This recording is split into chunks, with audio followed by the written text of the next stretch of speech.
tardes a todas, a todos, a todes. Les agradecemos mucho su asistencia a este conversatorio en el marco del Día Internacional de los Derechos Humanos. La Defensoría de los Derechos Universitarios de la Universidad Autónoma Metropolitana no quiso dejar pasar la fecha de largo y es la segunda ocasión, de hecho, que tenemos un evento que se vincula con la conmemoración de este Día Internacional de los Derechos Humanos. En esta ocasión hemos elegido tener una mesa redonda sobre salud mental y un tema específico que tiene que ver con la homofobia y la lesbofobia.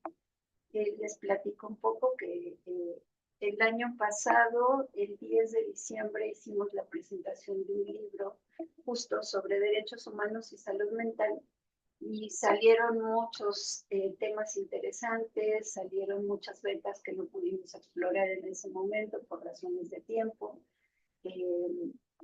pero que no quisimos dejar a un lado y que nos parecía importante recuperar para esta ocasión. De manera que tenemos el gusto y el privilegio de contar con dos personas expertas en estos temas, la doctora Claudia Navarro y nuestro Iván Salazar. Quisiera solamente como comentarles un par de datos, mencionar cuál va a ser la dinámica de esta mesa. Esta es una conversación entre amigas, entre amigos, entre amigues. Ojalá que las personas que están escuchando la transmisión también nos hagan llegar sus comentarios a través del chat de YouTube. Y le agradecemos desde luego a UAM Iztapalapa su generoso apoyo para la transmisión de este conversatorio.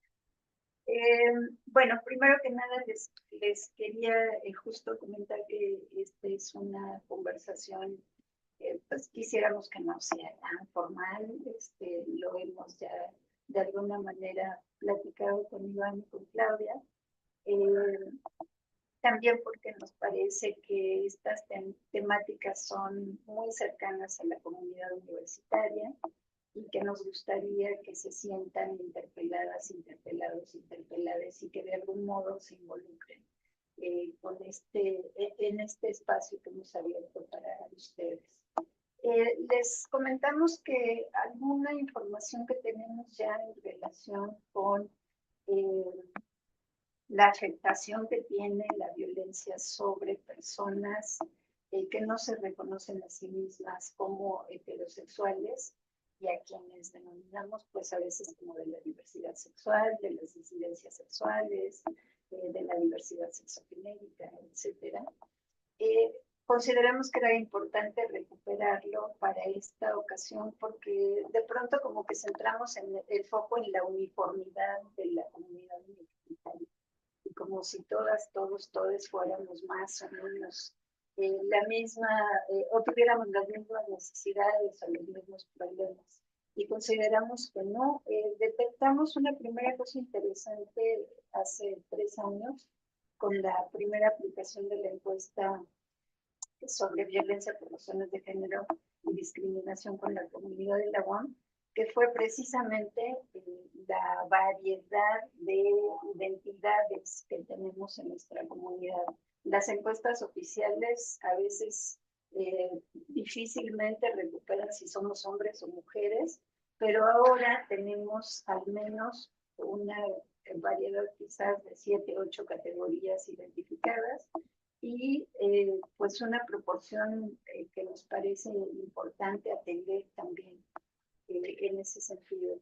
Y la otra cosa, el otro dato que quiero dejar solamente para enmarcar esta conversación es la de que las encuestas internacionales y desde luego las nacionales y la nuestra también nos confirman que las poblaciones más afectadas por temas de violencia por razones de género y discriminación son precisamente las mujeres y también las personas de la diversidad. De modo que también quisiéramos enlazarlo con la cuestión de la afectación que tiene sobre la salud mental de las personas, pues estos entornos que de pronto se tornan adversos o de plano negativos o violentos para las personas que no se reconocen a sí mismas como parte de la heteronorma que se supone que tenemos en muchos ámbitos sociales, y el educativo no escapa de ello. Entonces, bueno, solamente teniendo esa información en cuenta, quisiera pasarle la palabra al maestro Bruno Barreto, de la Defensoría de los Derechos Universitarios, para que nos haga favor de conducir este interesante congreso. Bueno, pues muchísimas gracias, doctora Alicia, también muchas gracias, maestro Iván, doctora Claudia, también a las personas que van incorporándose a la transmisión. Sin duda alguna, también muchas gracias al equipo de la UAM Iztapalapa por tan importante labor a la hora de la transmisión y gestión de este espacio. Bueno, pues hemos pensado en algunas preguntas detonantes de reflexión. La intención, justo como comentaba ya hace unos momentos la doctora Alicia, es que esto se plantee como una conversación amena, quizá dejando de lado esta cuestión de formalidad, ¿no? Y podamos tener como un diálogo lo más horizontal posible. Y bueno, pues hemos pensado en algunas preguntas y estaremos también al pendiente de las que podrían surgir de parte de la audiencia, pero nos parecía también importante comenzar con una en particular que podría darnos también un contexto más general en torno a las violencias que reciben, que podrían recibir las personas precisamente que se salen de esta heteronorma. Entonces, yo sugiero que quien quiera comenzar, tanto el maestro Iván o la doctora Claudia, pues podrían únicamente alzar la mano e iniciar con el diálogo. La primera pregunta que tenemos en mente plantear es, ¿cuáles son las principales barreras que enfrentan las personas de la comunidad LGBTTIQ+, para acceder a servicios de salud mental sin prejuicios y estigmas?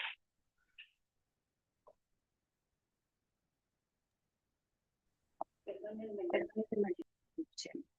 Me gustaría mucho que antes de responder la pregunta, si es posible, nuestra invitada, nuestro invitado se presenten para que nuestra comunidad también les conozca.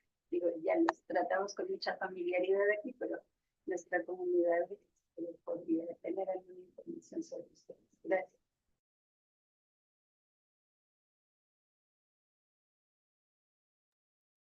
Va, pues si quieren puedo arrancar. Va, pues bueno, de entrada es un gusto estar con todos, con todas, con todos en este espacio.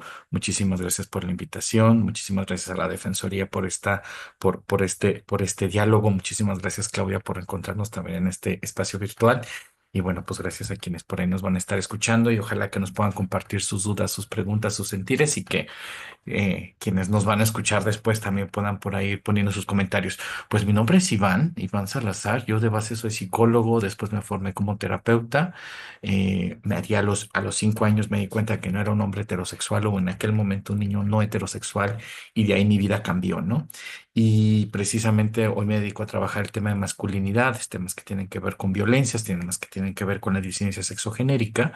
Y creo que parte de mi convocatoria a seguir trabajando un poco el tema de la masculinidad es como esta idea de cómo también de alguna manera hay una serie de barreras culturales y sociales, pues que están implícitas también en el ámbito de la salud mental cuando nos pensamos como sujetos, sujetas, sujetes de género, y que pues en ese sentido para mí es importante decirle a los compas, salgámonos de esa masculinidad recalcitrante donde no hay nada que rescatar en ese sentido, ¿no? Y que esa masculinidad produce precisamente homofobia, lesbofobia, transfobia y muchas cosas más, ¿no? Entonces, básicamente soy eso y bueno, muy contentísimo de esta conversación el día de hoy.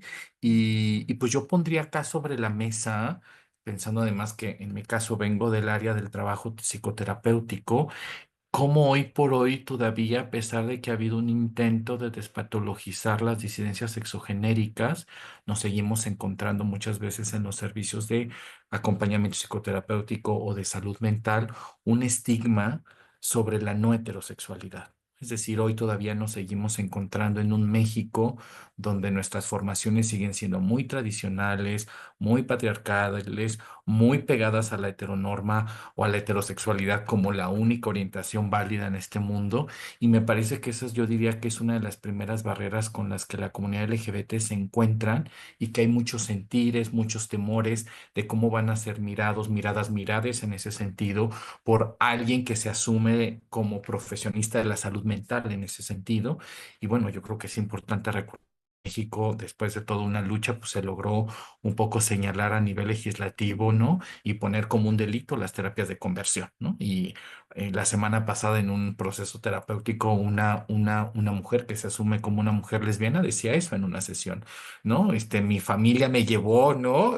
A un lugar, ¿no? Y entonces hablaban conmigo y me decían que eso no era de Dios. 2024, ¿no? Entonces, bueno, como que pienso que esa es una de las primeras barreras con las que nos encontramos y yo pondría eso que como el efecto del estigma que se juega en muchos espacios, en los espacios universitarios, pero que también se puede jugar en cualquier espacio dedicado al acompañamiento o al trabajo sobre bienestar emocional o salud mental, ¿no? Yo por ahí dejaría como esa primera barrera y podemos seguir sumando reflexiones. Mm, Claro, ay, pues yo también, bueno, antes de presentarme, muchísimas gracias. Que después con lo que acaba de compartir Iván ya quiero decir las barreras, pero me detengo tantito para también agradecer muchísimo el espacio. La verdad es que me siento como muy agradecida que en este día podamos dialogar justo este tema. Creo que pensaba, ¿no? Justo la importancia de hacerlo el 10 de diciembre, ¿no? Y ponerlo en la mesa. Eh, y bueno, ¿quién soy? Claudia Iber Navarro Corona. Soy profesora de la Facultad de Psicología en la UNAM. También de formación soy psicóloga, una mezcla entre psicóloga social y psicoterapeuta. Es muy chistoso cómo llega uno en distintos lugares de la propia psicología a incorporarse. También me considero feminista y algunas personas podrían decir que activista y es un poco complicado el colocarse, ¿no? Ese término, más cuando uno está un poco dentro de la academia, es un poco complicado, ¿no? Pero bueno, he estado como en muchos espacios justo en la defensa de los derechos, ¿no? De las personas LGBT y también de las mujeres, ¿no? Y como un poco agarrando el hilo desde donde Iván se narró, creo que es como súper importante decir que por ahí de los 19 20 años, me asumí como bisexual y hice mucho activismo alrededor de las bisexualidades. Y yo creo que tendrá aproximadamente 3 4 años que me asumí y empecé a nombrarme como lesbiana. Y siempre les digo, ¿no? A quienes les comparto desde dónde me vivo hoy, les digo siempre, y no sé qué va a pasar en 2 4 5 años, ¿no? Porque me gusta muchísimo el incluso narrarme con esta posibilidad de fluidez, ¿no? Y no de una manera tan rígida, ¿no? Y hablando pues ya como en términos de la academia, sí me he dedicado mucho a trabajar el tema de violencia hacia las mujeres, pero también a las disidencias sexogenéricas, ¿no? En particular. Y muy en particular le he enfocado a las lesbianas, a las bisexuales, a las pansexuales, ¿no? Que tampoco ha sido algo tan nombrado, ¿no? Y ahí es donde ya puedo entrarle a lo que iba compartiendo Iván. Definitivamente comparto muchísimo esta impresión, ¿no? Esta experiencia que nos comparte de cómo la estigmatización está como jugando todo el tiempo, ¿no? Y me sumo a esta idea de pensar cómo dentro de la psicología, incluso me encantó cómo se presentó Iván, y agarré esta posibilidad de presentarme como lo hizo, porque la estigmatización está tan profunda que no me dejarán mentir, pero todavía a quienes nos dedicamos al tema de la salud mental, el hecho de nombrarnos, el asumirnos, ya se toma como una suerte de transgresión grandísima, ¿no? Y que pareciera ser que incluso las mismas personas que nos dedicamos como profesionales al tema de la salud mental, no tendríamos que hacerlo, ¿no? Y esto creo que justo juega en la estigmatización, ¿no? Por una parte, claro, asumen y con toda la claridad y desafortunadamente evidencia, ¿no? Que en muchas ocasiones van a llegar a los consultorios y van a vivir prejuicios y desafortunadamente sigue ocurriendo. Y creo que esto me lleva a pensar una segunda barrera, ¿no? A partir de la que nos dice Iván, que es, desde mi perspectiva, la falta de capacitación, pero también la falta de la producción en términos de cómo son nuestras experiencias. Creo que cada vez me queda muchísimo más claro que la gran mayoría de nuestras investigaciones se quedan en el tema de hablar de la identidad. Y qué importante y qué necesario tenemos que seguir haciendo una producción académica al respecto, pero cuando hablamos de salud mental, hay un montón de otros procesos que de repente únicamente agarramos teorías ya existentes y decimos, pues bueno, vamos a tener enfrente a una persona de la comunidad y asumimos que es todo igual. Y no es todo igual, ¿no? Cuando pensamos, por ejemplo, el tema del desenamoramiento o del amor, tendríamos que estar haciendo una propia producción científica para que entonces podamos justo a la hora de enseñar en las aulas universitarias, hacerlo de una forma diferente, ¿no? Tener una posibilidad de diálogo muchísimo más claro, en donde no solo sea una clase para decir, ¿no? ¿Qué términos, qué significa ser lesbiana, qué significa ser bisexual, sino que justo, ¿no? Así como pensáramos la transversalización de género, tendríamos que estar pensando en la transversalización en relación a las disidencias sexogenéricas y que creo que esto va a algún tema muy profundo de, sí podríamos nombrarle como falta de capacitación, pero creo que va como un poquito más allá, ¿no? Como el tener la posibilidad en nuestras disciplinas, el tener diálogos más profundos y, por supuesto, investigaciones, ¿no? Creo que nos falta muchísimo en ese sentido. Desafortunadamente, pues sí es muy real el pensar que no hay tantas personas de la misma comunidad haciendo producción y no porque no queramos, sino porque a veces incluso los financiamientos no son tantos, ¿no? Entonces, ahí creo que hay varias ideas como en la mesa, ¿no? A mí, no sé si pueda decir algo. A mí, cuando te escuchaba, Claudia, me hiciste pensar mucho en la idea del ojo y de la mirada. Es decir, como este ojo social que se mete en todos los lugares, ¿no? Se mete en las escuelas, se mete en los baños, se mete en la recámara, fuera de la recámara, se mete en nuestro cuerpo. O sea, es como ese ojo vigilante y que creo que ese ojo va de ida y de vuelta, ¿no? Es cómo nos miramos y cómo estamos las personas o las identidades constantemente vigilándonos de qué tan cercana o no estoy a la norma, pero también como ese ojo que usamos para evaluar también a las otras identidades en ese sentido. Y me gustó esto que planteabas, ¿no? La idea de que coincido contigo totalmente de que también no somos todos, todas, todes de la misma manera, ¿no? Sino que hay distintas circunstancias y que tendríamos que incorporar como esta mirada mucho más interseccional, incluso para entender la salud mental en relación a la población LGBT y tal vez algunos o algunas o algunos incluso nos dirían una mirada intercultural, antirracista, ¿no? Como ir pensando estas ideas.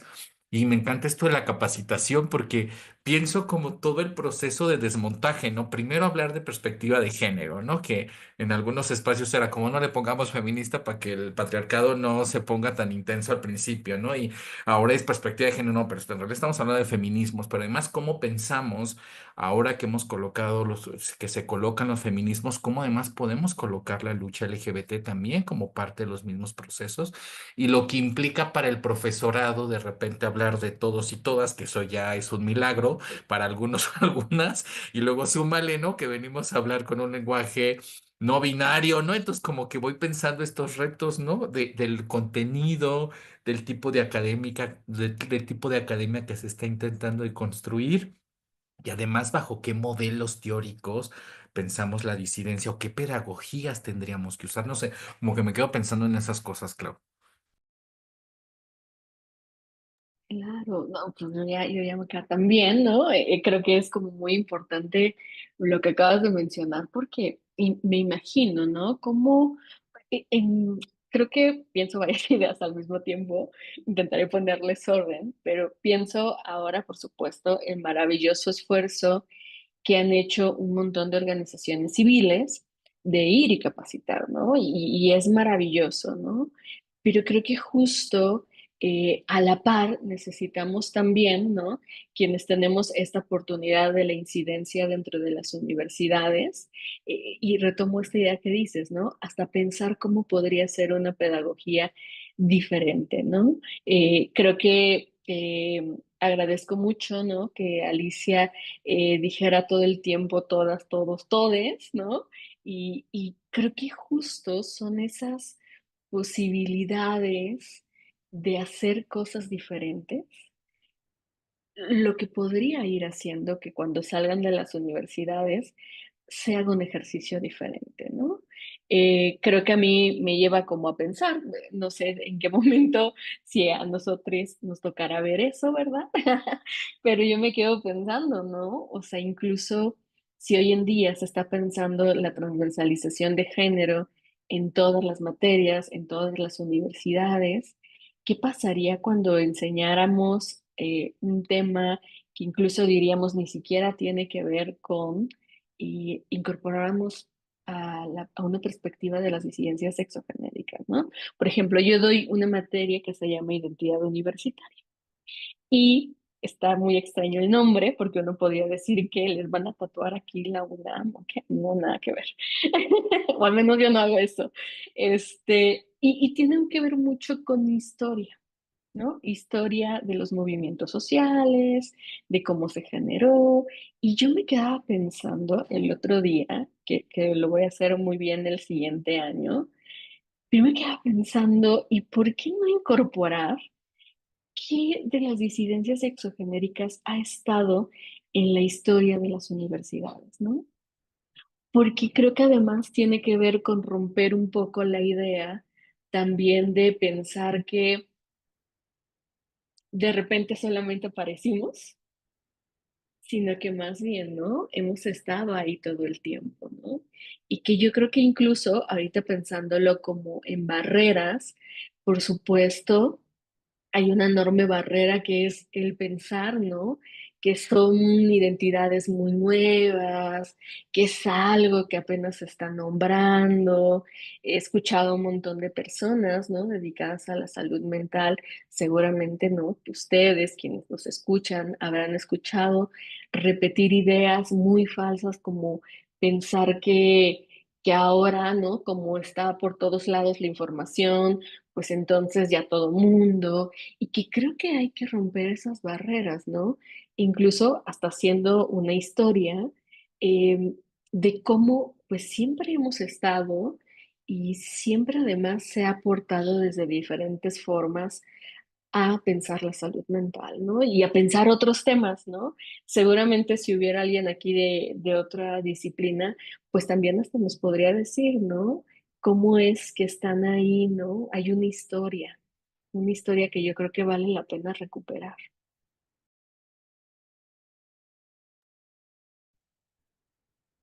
Me voy a permitir intervenir en este interesantísimo diálogo, porque bueno, hay muchas cosas que ustedes están mencionando que definitivamente resuenan, al menos en la UAM, por mi experiencia de 25 años en la docencia, me parece que sí hemos evolucionado en algunos temas, en otros estamos todavía pensando cómo vamos a dar el paso hacia adelante, pero me parece que un primer movimiento que vale mucho la pena es el reconocimiento de la diversidad.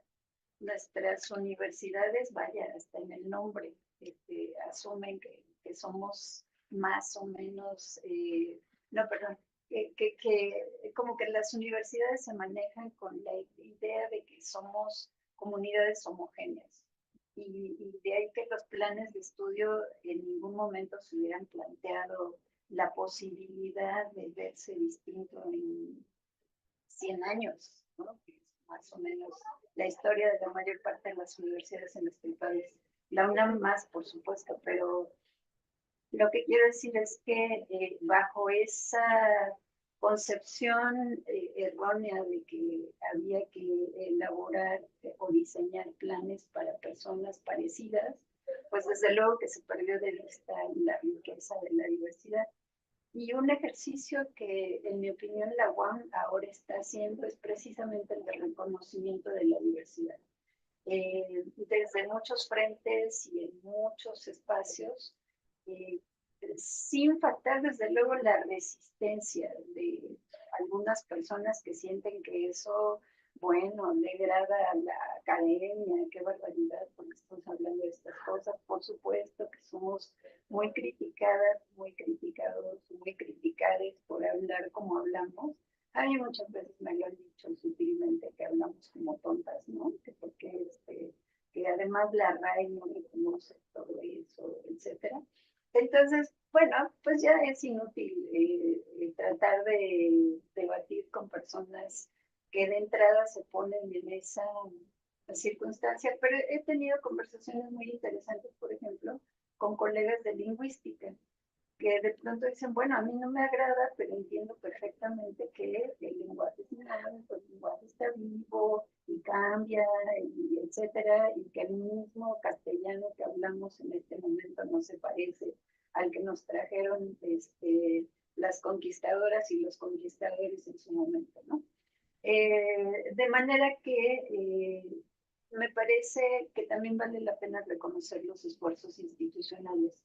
Yo ahora veo una producción impresionante en la UNAM, pero en la Universidad de Guadalajara también y en otras, sobre todo en las públicas, pero algunas privadas también están entrando ya a este debate de la importancia del reconocimiento de la diversidad. Y en el caso de la UAM, pues les quiero compartir que en efecto esto que acaba de mencionar Claudia en relación con la transversalización, no solamente toca el tema de la perspectiva de género en la UAM, sino el tema de la inclusión y la diversidad. No ha sido fácil, ha sido un viaje bastante complicado, no creo que lo tengamos resuelto, pero el mismo hecho de estar ya hablando de estas cuestiones pone las cosas como en una cancha distinta de la que estábamos acostumbradas. Y de hecho me parece natural la incomodidad que causa, pues porque ahora hay que aprender y hay que escuchar y hay que ser sensibles a otras cuestiones. El agua Iztapalapa, por ejemplo, en un modelo que desarrolló hace un par de años, que le llamamos modelo académico para la construcción colaborativa del conocimiento académico, pues está centrado sí en el alumnado, pero también recupera todas estas miradas diversas, distintas. Y ahora el problema es cómo le aterrizamos en los planes de estudio y cómo le hacemos para que cosas de pronto tan simples como revisemos nuestras bibliografías y chequemos que no solamente tengamos hombres dirigiendo los destinos de una materia o de una unidad de enseñanza-aprendizaje en nuestro caso, sino que démosle también cabida a otras posibilidades. Veo complicado que en el corto plazo empecemos a ver, por mencionar algo, ¿no? Teoría queer en ciencias básicas e ingeniería, pero no me parecería mala idea que lo empecemos a plantear, porque en efecto, esto que ustedes han mencionado de cómo las personas de carne y hueso hemos también caminado paralelamente a la construcción de esta historia, de lo que ahora nos da identidad en muchos aspectos o en muchos sentidos, ¿no? Sin embargo, me parece que, volviendo al tema de la salud mental, pues de nuevo, de pronto no estamos entendiendo que, aunque queremos manejar las situaciones que se presentan en un espacio académico o universitario con las mismas recetas de siempre o con las mismas, con los mismos estándares de siempre, pues yo sí de vez en cuando pienso que tenemos que hacer el ejercicio crítico de decir, ok, pero ese estándar se construyó con población heterosexual, mayoritariamente masculina, anglosajona, etcétera, etcétera, como para entender por qué de pronto no damos justo el estándar, ¿no?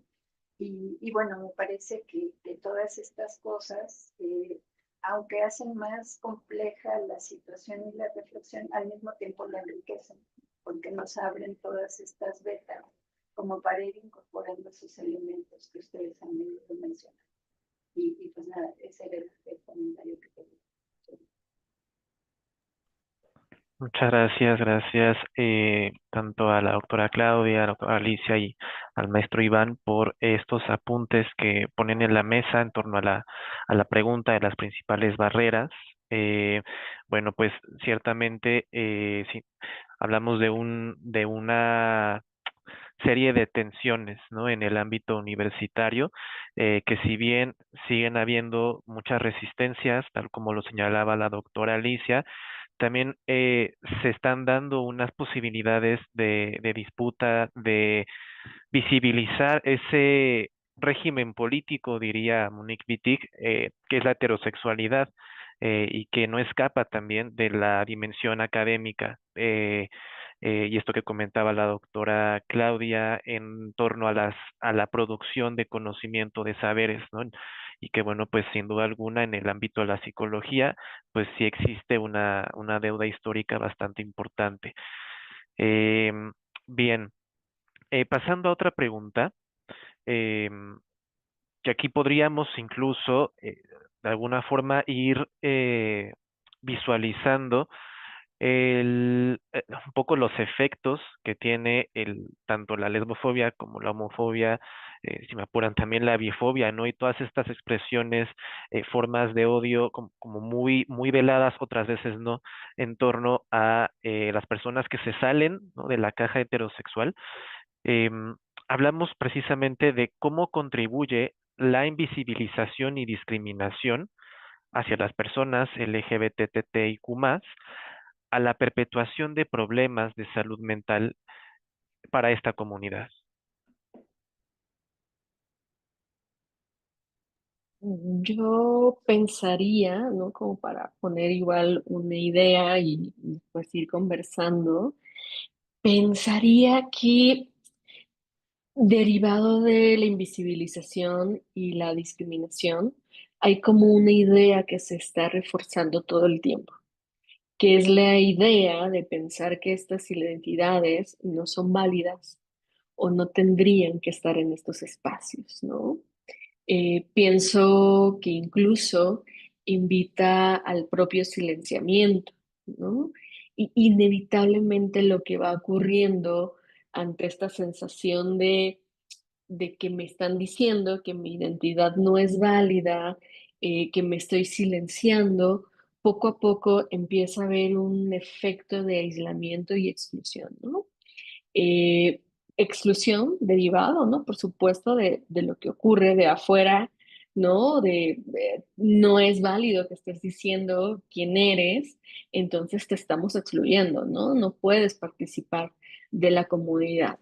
Pero a su vez también en esta idea de aislamiento, pienso como efecto es a nivel muy subjetivo, yo no entro en este lugar. Entonces me voy alejando, me voy retirando o intento todo el tiempo enmascarar quién soy, lo que pienso, lo que creo, y creo que ahí hay como dos cosas muy claras que van teniendo un efecto muy claro, por supuesto, a nivel social, ¿no? Con cómo nos relacionamos, pero también a nivel ya un poco más individual, lo que podría estar provocando esta sensación de me tengo que aislar y a la vez me están excluyendo, ¿no? Y es que pensaba algo que, solo como para retomar algo que dijiste, Alicia, que me pareció muy importante en el tema del lenguaje, pues la idea de que el lenguaje no le pertenece a ninguna institución, ¿no? Es decir, el lenguaje ha sido también como un elemento para cuestionar la norma, fracturarla y para la población LGBT, para las personas o identidades LGBTIQ+, pues el lenguaje también es una manera de construir agencia y de construir resistencia. Pero entendemos que en este mundo académico, de repente en el mundo en general, con una RAE que dice, no, el lenguaje es así, esto es lo correcto, pues es difícil negociar, pero que sin embargo siempre hay fisuras en ese sentido. Y yo pensaba como escuchándoles hablar y con esto que decías, Clau, es como pensaba esta idea de cómo de las identidades o de las experiencias LGBTQI+, estamos hablando no solamente como de conceptos como la nube, ¿no? Sino que estamos hablando de identidades que tienen cuerpo, que son cuerpo, y que además esos cuerpos viven constantemente atravesados por una mirada normativa que constantemente les está diciendo que eso que están sintiendo, haciendo, deseando, no es correcto, ¿no? Y entonces pienso mucho cómo hay un malestar constante de tensión con la norma y lo que se produce a partir de esa norma, porque la norma constantemente te devuelve a partir de muchas cosas, de lo que se dice, pero de lo que no se dice, pero cómo nos miran, pero cómo nos sentimos observados, observadas, observades, esta constante mirada de que eso que tú sientes no forma parte del deber ser. Y eso creo que tiene un peso muy importante en la manera en la que no solamente nos entendemos y nos vamos como construyendo a partir de la mirada de rechazo o de discriminación de la norma, sino que también eso deja efectos profundos en la manera en la que entendemos los afectos y la manera en la que nos vinculamos. Y cuando hablabas, Claudia, pensaba en, claro, por eso el closet tiene un sentido, ¿no? Que tendremos que destruirlo, ¿no? Derrocarlo, tirarlo a la basura, pero para muchas identidades hoy en este país sigue siendo un espacio donde mínimamente, por lo menos, pueden cubrirse de la homofobia, lesbofobia, transfobia, bifobia, ¿no? Del mundo de allá afuera, pero que ese espacio al final parece, entre comillas, seguro, pero también uno termina cautivado por él, ¿no? En ese sentido, y que la salida me parece que también es un proceso, porque al inicio cuando decías esto de cómo nos presentamos, de repente pienso en compañeros, compañeras LGBT que de repente en un espacio no saben si presentarse o no desde ese lugar, ¿no? Entonces digo, bueno, si para el profesorado LGBT no le es tan fácil levantar la mano porque sabe que por ahí va a venir la mirada heteronormativa de algún docente, o, compañero o compañera, pues cuando un alumno, alumna, alumne tiene que levantar la mano y decir, yo quiero usar un nombre neutro o quiero utilizar un nombre no binario, y te topas con un profesor o profesora que ni le interesa ese tema y que te vuelve a nombrar como está tu nombre oficial, pues me parece, ¿no? Que efectivamente el salir, el nombrarse, el decir soy, me asumo de esta manera, pues es un acto de valentía y es un acto de resistencia, pero para muchos, muchas, muchos, o sea, sí es un ejercicio como también un poco de exponer una parte vulnerable y saber que habrá una miradilla por ahí o varias miradillas que podrán afirmar y confirmar que es válido lo que siento, pero habrá otras miradas también que se encarguen de señalar que eso que tú estás haciendo va en contra de la norma y te lo vamos a hacer saber. Entonces creo que el proceso no es nada sencillo, ¿no? En este retraernos, ¿no? Pienso mucho que a veces tenemos que hacer en los entornos escolares, en muchos entornos, pero pensaba en el entorno universitario.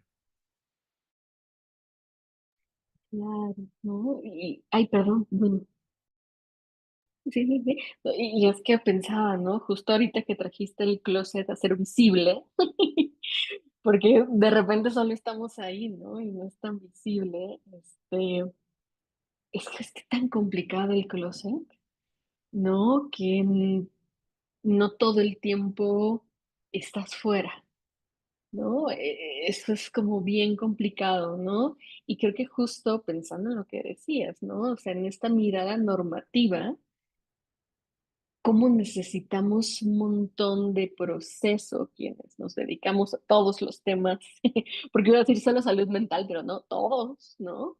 Necesitamos, pues justo, ¿no? Como quitarnos esta mirada normativa y aprender que no todas las personas que están enfrente de mí tendrían que ser heterosexuales o tendrían, ¿no? Que tener una identidad de género particular, no tendrían, ¿no? Y muy complicado, ¿no? Porque pienso, a mí cuántas veces no me han metido al closet, ¿no? O cuántas veces no, también, ¿no? Como una forma de estrategia, no me he metido, ¿no? Y claro, ¿no? Es tan complicado y tan difícil esta idea del closet que deviene de toda una mirada ahí, ¿no? Muy heteronormativa y que esto me lleva también a pensar en otra contribución, ¿no? De esta invisibilización y discriminación, que sí tiene que ver con la falta de una representación, por ahí dicen, ¿no? Positiva, ¿no? De personas de la propia comunidad, ¿no? Claro, ¿no? Ya cuando, yo me acuerdo, ¿no? Cuando yo buscaba, uy, ¿quiénes son? Y me salían así, ¿no? De las 10 celebridades que son de la comunidad, ¿no? Pero creo que todavía, y ahí las personas más jóvenes nos dirán, pero creo que todavía encuentras la representación positiva cuando la buscas. Y lo interesantísimo sería cómo solo podemos encontrarla porque la encontramos. El otro día, bueno, no el otro día, hace unos meses, les preguntaba a mis alumnos, alumnas y alumnes de primer semestre si en algún momento habían tenido algún profesor de la comunidad, o profesora, o profesore, y me decían, no, no, nadie, ¿no? Y me pareció muy interesante, ¿no? Porque claramente a mí me hace pensar que seguro en la primaria hubo alguien, seguro en la secundaria hubo alguien, pero hubo ahí un asunto, ¿no? De todo el formato que impidió a un montón de personas a salir del closet, ¿no? Y que creo que también yo pensaba, ¿no? Cómo la representación positiva podríamos ser nosotras en este espacio, a lo mejor cuando estamos en la docencia, pero también sería bien interesante en otros espacios, ¿no? Creo que por eso ahorita me acordaba de unas compañeras de trabajo social que hicieron una jornada haciendo visibles a muchas personas y yo pensaba, pues ojalá y que mantengamos esto, ¿no? Porque creo que el tener representación positiva de alguna manera podría ser como un contrapeso a esta invisibilización y discriminación que está pues por este ojo, esta mirada heterosexual, ¿no?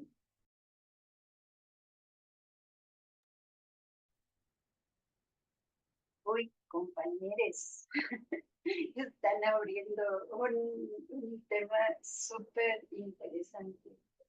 Eh, Me llama mucho la atención esta anécdota, Claudia, porque eh, pues quién en la universidad, ya no digamos en primarias y secundarias, quién en la universidad se atreve a reconocerse abiertamente en lo que sea.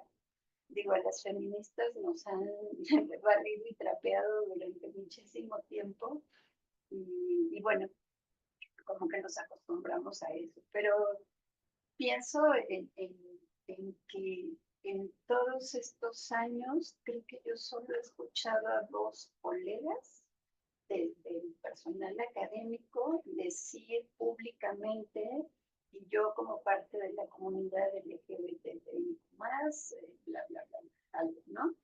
Eh, y sabemos que hay muchísimas más personas, pero que no se atreven a decirlo abiertamente. Todo se sabe, pero tras bambalinas. Es que a mí, es que yo sé que fulanito o sutanita, que tiene su pareja, que tal, que no sé qué, pero es como, no sé, a mí siempre me ha parecido como poco respetuoso para las personas tener que ocultar quiénes somos o quiénes son, pues por este temor al señalamiento, a la crítica, etcétera. Y les voy a regresar un poquito, pues a la cuestión de los derechos, ¿no? Porque yo comencé diciendo que la vulneración de estos derechos afecta sin duda la salud mental de las personas y más adelante podríamos profundizar un poquito en ello, pero solamente quisiera mencionar tres de los que eh, me han venido a la memoria de escucharles. El primero es el derecho a la identidad, que está consignado en la Constitución Política de los Estados Unidos Mexicanos, ¿no? Cualquier persona en este país, por el solo hecho de haber nacido en este territorio, tienen derecho a una identidad con todo lo que esa identidad contiene, no solamente un nombre, una nacionalidad, sino todo lo demás, incluido este aspecto, ¿no? De la identidad sexogenérica. Y hay un aspecto respecto de los derechos, para la expresión, que es el derecho a la expresión libre de la personalidad, que no se ve como realmente muy cumplido, por decirlo de algún modo, en los espacios universitarios justo por esto. Yo trato de hacer memoria y ahora me da mucho gusto ver, pues, precisamente como esta fiesta de colores, de tipos. Hace unos días estaba viendo esta moda que traen ahora, antes eran patitos, ahora usan capíbaras en la cabeza, niños y niñas por igual, niños, niñas, niñas por igual, y me parece pues, que está bien, que se pueden poner en la cabeza lo que quieran, pero el pelo del color que quieran, pero etcétera. Pero hasta hace poco, e incluso entre el alumnado, era muy difícil que se asumieran como una persona de la comunidad LGBTI. Y bueno, uno de los temas que la Defensoría ha tratado de posicionar es el del derecho a la salud mental, con todas estas implicaciones que puede tener dependiendo de quiénes somos y en qué condiciones estamos dentro de la universidad, ¿no? Y bueno, ya veremos si esta representación positiva se empieza a ver. Yo ahora veo en consejos académicos jóvenes trans, principalmente chicas trans, pero yo creo que pronto empezaremos a ver otras expresiones ahí, lo cual me parece bien, que en los cuerpos colegiados tengamos estas identidades presentes. Y nos han llamado mucho la atención justo desde estas necesidades específicas o desde esta experiencia particular que las personas heterosexuales no entendemos o no tenemos sobre temas o cuestiones que pueden ser muy importantes para otros grupos identitarios. Y bueno, para terminar y no robarles tiempo, porque tienen muchas cosas importantes que compartirnos. Esta expresión de salir del closet siempre me ha parecido también que tiene como dos vertientes. La negativa, porque alguien tendría que estar guardado en el closet. A mí me gusta mucho esa expresión que dice el closet es para la ropa, no para las personas, ¿no? Pero también es cierto que a veces cuando abrimos el closet descubrimos cosas súper interesantes o que nos llaman la atención. Entonces, pues creo que podemos seguir jugando con estas distintas posibilidades que nos dan una misma cuestión y que cuando hablamos de este tipo de temáticas me parece casi nuevo. Muchísimas gracias. Muchas gracias, Alicia, Iván, Claudia, también por estas intervenciones. Bueno, de hecho, ahora con esta última aportación mencionada por Claudia en torno a la representación positiva, de alguna forma nos adelantamos a una pregunta que es sumamente interesante, porque también apunta como a un qué hacer en ese sentido para hacerle frente a las violencias hacia las personas de la comunidad LGBTTIQ+. Em, Además de la representación positiva, entendiendo, por ejemplo, el caso de docentes trans en las aulas, en los órganos colegiados, el propio alumnado, alumnes también, que rompen con estas expresiones de género binarias, como unas formas como bastante políticas de hacerle frente a la heteronorma. Podríamos también pensar en otras acciones. Entonces, la pregunta dice así: ¿cuáles podrían ser las acciones de agencia, resistencia, pero también autocuidado de la población LGBTIQ+, frente a las expresiones de homofobia y lesbofobia en los contextos universitarios? Es una pregunta amplia, Luce. Espero que podamos también darle el cauce conveniente y que, pues, sin duda alguna puedan compartirnos desde sus saberes, experiencias, algunas claves en estos tres ejes: agencia, resistencia y autocuidado. Lo que yo diría es que la resistencia está en tanto ya hay cuerpos que rompen la norma y como decía Claudia, históricamente han estado ahí y si hiciéramos una investigación de cómo han estado en las distintas universidades públicas y privadas en México, aparecerían muchas experiencias, ¿no? Entonces creo que ya hay una resistencia. ¿Cómo politizamos esa experiencia? ¿Cómo la hacemos colectiva? ¿Cómo nos juntamos con otros cuerpos y nos damos cuenta que lo que nos pasa no solamente le pasa a unos cuerpos, sino le pasa a varios cuerpos que de alguna manera desde la performatividad de género están fracturando algo de la norma? Creo que es parte del trabajo que hay. Yo creo que ya hay un avance importante, pienso mucho en los protocolos de atención a la violencia de género, donde además se incluye para algunas universidades precisamente la violencia por razones de identidad, orientación o expresión de género, y que me parece que ya hay un recurso importante. Y yo creo que la denuncia es un elemento fundamental. O sea, me parece que la denuncia que se puede llevar a través de algún mecanismo, de alguna defensoría en alguna universidad, eso me parece que es un mecanismo fundamental que tenemos ahí en ese sentido. Eso que para mí es importante. Y a veces, solo usándolo como una idea que luego se me ocurre es cuando pienso en el tema del tendedero, ¿no? Donde las compañeras pueden escribir los actos de violencia que han vivido, regularmente a veces de muchos hombres.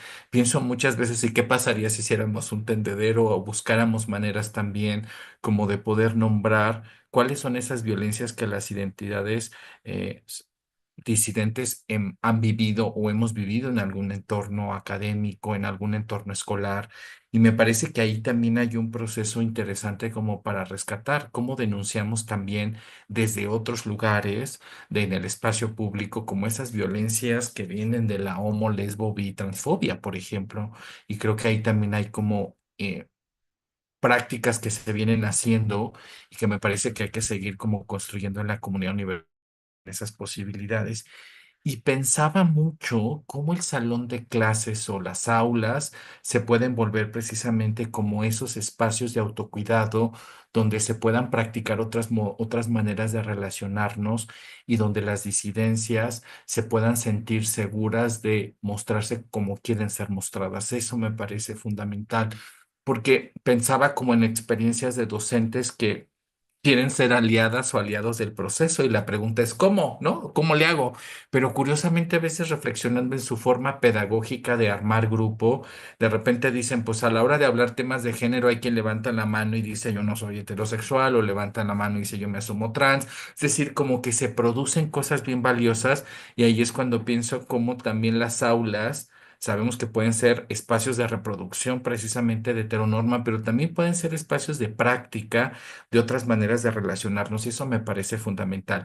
Y por último, yo diría como también el sentido de comunidad que se arma cuando encuentras aliados, aliadas o aliades que pueden hacer resistencia como esas voces heteronormadas en ese sentido, particularmente estoy hablando de homofobia y lesbofobia, como uno también va encontrando al amigo, a la amiga, aliado o aliada, ¿no? O aliade, donde uno se va también como acuerpando en ese sentido y uno va encontrando esos espacios de seguridad afectiva. Entonces también pienso mucho cómo la relación entre pares puede ser también un espacio de autocuidado colectivo, ¿no? Pero bueno, me quedo pensando un poco desde los mecanismos formales que tienen las universidades, más lo que se va tejiendo en las relaciones intergenéricas, en ese sentido, en los espacios universitarios.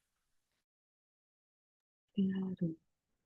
Y yo pensaría, o sea, me sumo a todo lo que acaba de decir Iván y pensaría que es como un poco interpelar, sobre todo desde mi perspectiva, a quienes nos están escuchando y viendo, como por una parte, sino hacer y seguir haciendo esta interpelación a las instituciones, ¿no?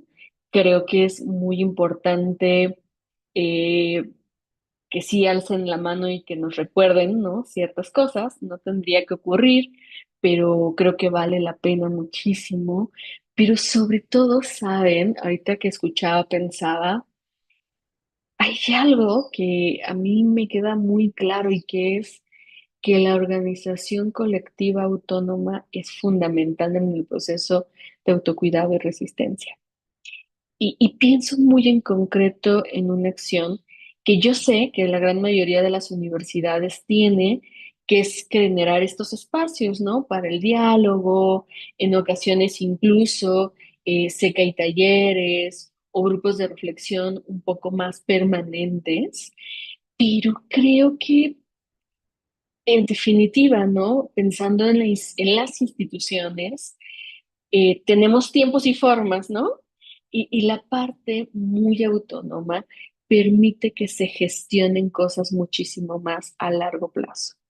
Y yo ahí pensaría muchísimo en que, por supuesto, ¿no? A quienes estamos desde otros lugares nos pueden interpelar. Yo me acuerdo que en algún momento me dijeron, Claudia, tenemos un grupo de reflexión y autoacompañamiento que hicimos. Ven a hablarnos de esto, ¿no?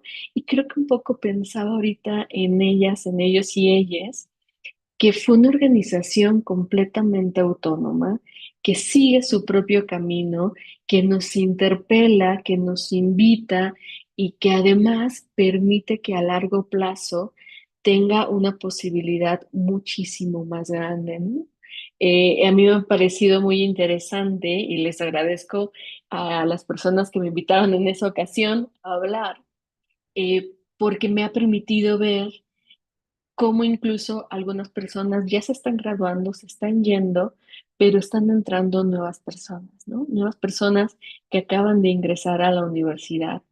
Y creo que yo pensaría justo en esa conformación colectiva, completamente autónoma, que tenga un diálogo, sí, con a lo mejor con personas dentro de la institución, porque inevitablemente somos quienes podemos facilitar muchas cosas, ¿no?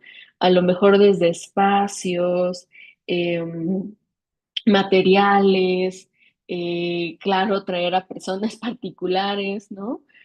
Y creo que ahí es donde además existe hasta una posibilidad de diálogo y de articulación, como hasta muchísimo más horizontal, y eso es algo muy bonito, ¿no? Porque además, justo, ¿no? En el caso de las universidades, pues estamos hablando con personas jóvenes que tienen un montón de nuevas ideas y que a lo mejor han pensado cosas que al menos yo no, ¿no? Y que me las enseñan en el proceso de la escucha, ¿no? Y también pensaría, y como que ahorita pensaba en claves del autocuidado,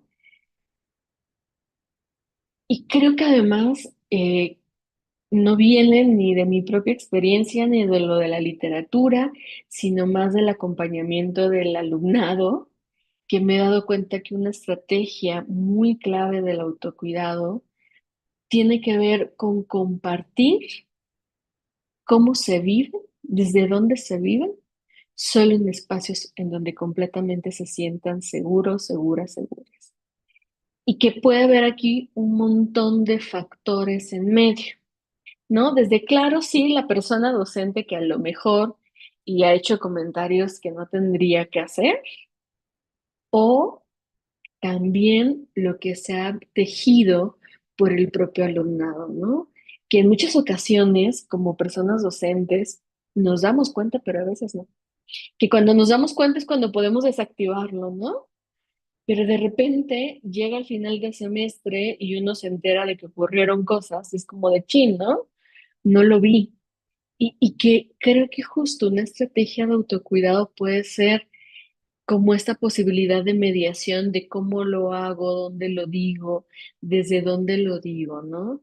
Creo que justo, ¿no? Tú le decías, Iván, el asunto del closet tiene en muchas ocasiones que ver con una estrategia de autocuidado. También el compartir ciertas experiencias. eh, Pienso que habrá, ¿no? Quien a lo mejor ya salió del closet, pero prefiere no contar ciertas cosas en ciertos salones, ¿no? Y mucho tiene que ver con estrategias de autocuidado, ¿no? Y también pensaba ahorita, puede ser, por supuesto, que una estrategia de autocuidado incluso sea no dedicarse a hablar de estos temas, ¿no? Y es válido.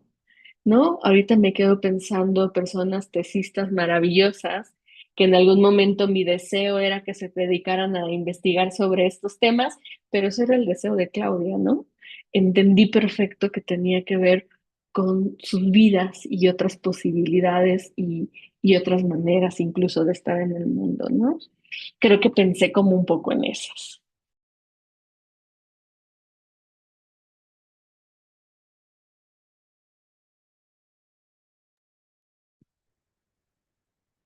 Mm, Híjole, ¿cómo reaccionar a todo esto? Eh, de nuevo, yo personalmente le veo como algunos avances. Iván mencionó los protocolos. Me parece que los protocolos, con todas las deficiencias que tienen, pues son una gran herramienta, porque ya nos orientan sobre lo que podemos hacer en ciertas circunstancias. Y algunas instituciones de educación pública ahora le dan una difusión máxima a sus protocolos, lo cual me parece correcto porque una cosa que detectamos desde acá, desde la Defensoría, es que hay un desconocimiento impresionante de esas herramientas normativas que ya existen y que se pueden aplicar para beneficio no solamente de las personas que suponemos son más vulnerables, sino de toda la comunidad universitaria, ¿no? En nuestro caso, por ejemplo, el reglamento del alumnado ya contempla como faltas graves los discursos de odio, la discriminación o la violencia por razones de género, no solamente contra las mujeres, sino contra cualquier persona en razón de su género, ¿no? Y bueno, tampoco se trata de que nos pasemos la vida solo castigando personas, sino que tenemos que educarles y tenemos que sensibilizarles y tenemos que hacerles saber que también esas herramientas existen y que pueden formar parte como de este kit de autocuidado que ya se está dibujando aquí, ¿no? Definitivamente la formación de redes sociales es súper importante. Creo que ninguna institución debería inhibir la formación de colectivas estudiantiles que han tenido una función súper importante y al menos para nuestra universidad un aprendizaje muy importante que tuvimos a partir del paro feminista del año 2023 es que sí nos podemos sentar a dialogar. Para mí una de las cosas más positivas que pudimos ver durante ese periodo de 3 meses fue esta posibilidad del intercambio entre autoridades y alumnado, principalmente alumnas, en relación con los temas que en ese momento eran el motivo del conflicto. Pero me parece que cualquier otra comunidad dentro de la universidad o de las universidades puede tener o debería tener esa posibilidad y ese derecho de llamar a sus autoridades y en el ámbito más respetuoso y más horizontal posible, plantear todas estas cuestiones y estas necesidades. De manera que también colectivamente podemos ir construyendo esos espacios de seguridad para todas, para todos y para todos, ¿no? Porque pues lo de los botones de pánico está bien, pero no es suficiente. Institucionalmente también estamos limitadas, las universidades y las instituciones de educación superior. Entonces, tenemos que pensar en otros mecanismos y considero que varias de las cosas que ustedes han compartido hoy pueden representar de nuevo una oportunidad para desarrollarlos y para darle una mejor o abrir otras posibilidades para nuestra comunidad en ciertas circunstancias. Muchas gracias. Gracias Iván, Claudia y Alicia por las últimas intervenciones.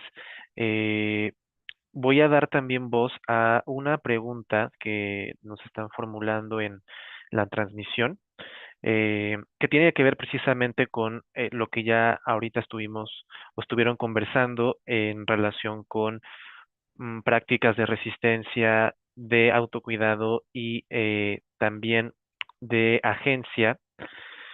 Destaco muy a grosso modo tanto las denuncias formales como informales, las reflexiones, formas pedagógicas para armar grupos, las relaciones entre pares para el cuidado colectivo, la interpelación a las instituciones sin dejar de lado la valía que tienen las organizaciones autónomas en los espacios universitarios como las colectivas, y la educación y sensibilización.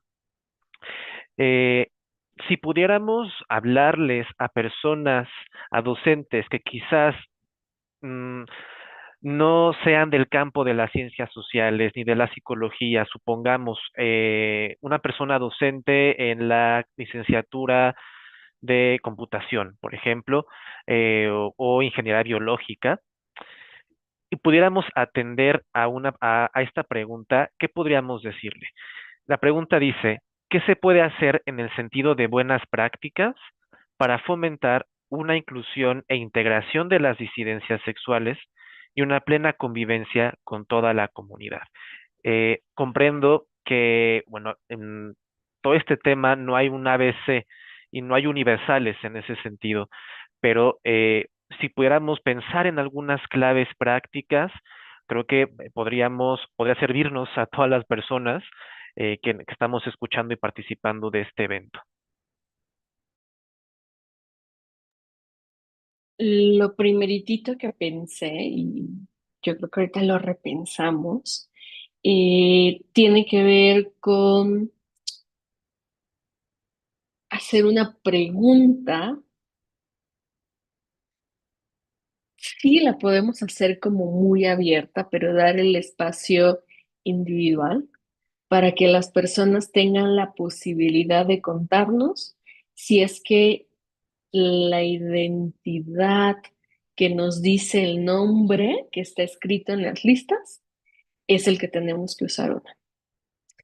Y creo que es muy importante el poder decirlo abiertamente, pero también tener el espacio individual, porque a veces, si esperamos que ocurra en esta suerte de haberlo dicho en público, generalmente no ocurre, ¿no?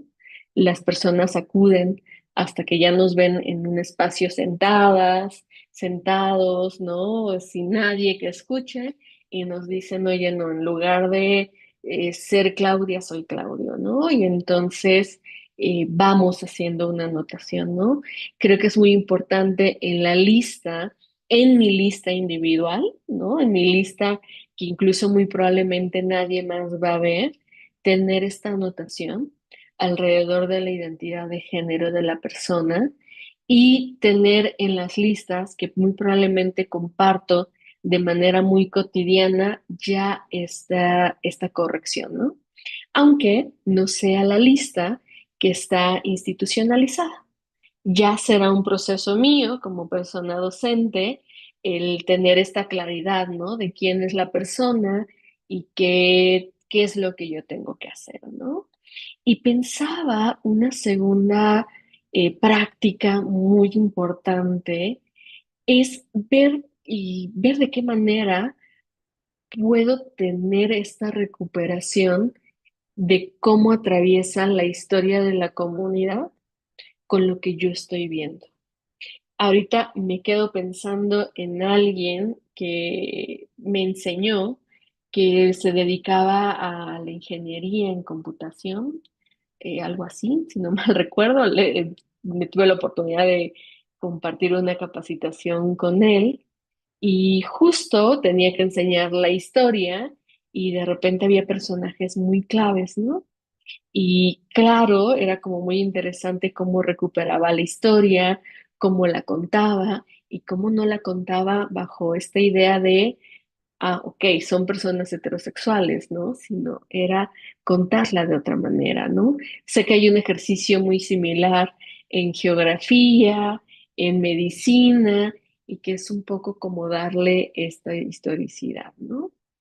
Pienso que ahí son dos claves muy importantes y sí, por supuesto, pensando en las normativas existentes, ahí tendríamos que pensar, ¿no? En nuestra carrera, en nuestra universidad, cuáles, darnos la oportunidad a leerlas y ver cómo es que yo quizá en mi docencia sí lo estoy haciendo o no lo estoy haciendo, ¿no? Creo que eso es algo muy bueno que hoy en día todas las universidades en México o de los casos que me he enterado, afortunadamente están los reglamentos, están las normativas, también hay manuales, también hay cursos incluso que podemos tomar en línea y creo que vale muchísimo la pena leerlos, meterme para después poder como incorporar, ¿no? Yo incluso pensaba también como la necesidad de, creo que con esta pregunta sobre las claves para hacer en el aula o en cualquier espacio académico escolar, el uso del lenguaje. O sea, esto que hemos insistido permanentemente de utilizar o un lenguaje más neutro o utilizar un lenguaje no binario, sí tiene un efecto. Tiene un efecto que mueve. En algún momento de la vida fui orientador en un colegio a nivel secundaria y yo empezaba a decirles todos y todas y luego empecé a decirles todos y todas y todes y entonces en algún momento un niño se acercó a preguntarme, pero ¿por qué dice todes? Y eso generó una conversación como bien interesante al respecto. Yo decía, ¿cómo ahí uno mete curiosidad, metes ruido, produces algo? Y esas son, creo que esos son los gestos importantes. O cuando estás en un taller y es todos y todas y todes, ¿no? Y bueno, habrá gente que le choque, pero habrá gente que diga, ay, qué bueno que la facilitadora, el facilitador, ¿no? Algo dijo ya ahí diferente, ¿no? Eso por un lado, ¿no? Es como el lenguaje. Y yo sí creo que hay un trabajo que no tiene que no tiene que ver con vigilar y castigar, ni mucho menos, pero sí una reflexión ética desde estos cuidados colectivos de cuáles son los comentarios y los chistes que decimos en un salón de clases. Eso me parece fundamental. Y cómo nos aproximamos a partir de ahí para abrir una conversación sobre de dónde viene, cómo se gestiona, qué implicaciones tiene, porque para algunas personas puede ser un chiste, pero para otros podemos tocar una fibra sensible en relación a la manera de percibirse y de ubicarse en el mundo. Eso me parece clave. Y otra cosa que yo decía es como desde no, o sea, no, con esto no queremos decir que toda la responsabilidad es en el profesorado, ni mucho menos, ¿no? Porque es como cargamos ya demasiadas cosas.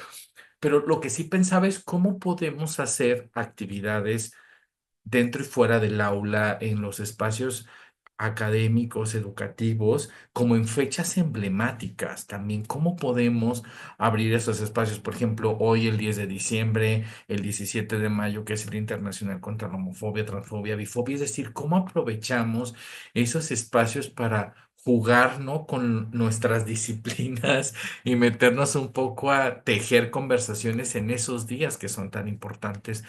Y yo a veces pienso que eso ya tiene que ver con otro rollo. Me acuerdo que en un día en un taller precisamente para un comité de género, o la pregunta que le hacíamos a las personas asistentes era, ¿cuándo fue la primera vez en tu vida que te diste cuenta que no había solo personas heterosexuales? ¿No?